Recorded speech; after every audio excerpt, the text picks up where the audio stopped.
సంచారం కలకలం రేపింది. వాకింగ్ టైంలో పాదచారులకు చిరుత కనిపించింది. దీంతో స్థానికులు భయంతో పరుగులు తీశారు.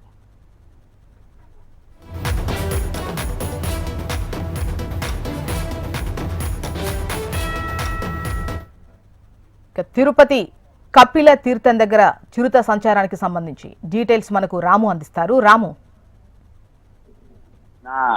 తిరుపతిలో ఇటీవల కాలంలో చూసుకున్నట్టయితే మనకు విపరీతమైనటువంటి చిరుతల సంచారం జరుగుతుంది.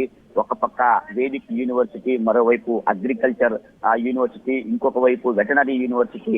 తాజాగా మనం చూసుకున్నట్టయితే తిరుపతి కపితీర్థం వద్ద ఉన్నటువంటి దివ్యారామం దగ్గర ఇవాళ ఉదయం అక్కడున్నటువంటి పాదచారులు అంటే స్థానికులుగా ఉన్నటువంటి స్థానికులు ఈ యొక్క కపితీర్థంలో ఉన్నటువంటి దివ్యారామంలో నిత్యం కూడా ఉదయం కావచ్చు, సాయంత్రం కావచ్చు, ఈ యొక్క వాకింగ్ కి వెళ్ళేటువంటి సిచ్యువేషన్ అయితే ఉంది. ఆ సమయంలో అక్కడ ఒక చిరుత ఫుల్లుగా కూడా జింకనో కుక్కనో వేటాడి తిని అక్కడే పడుకొని నిద్రిస్తూ ఉంది.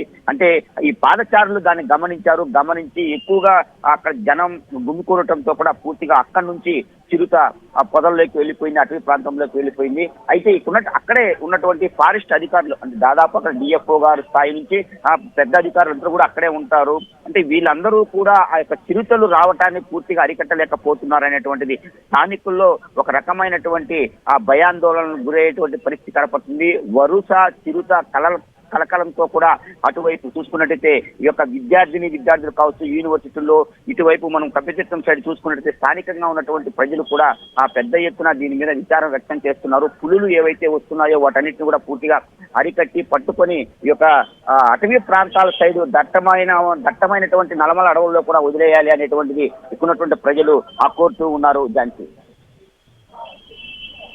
రైట్.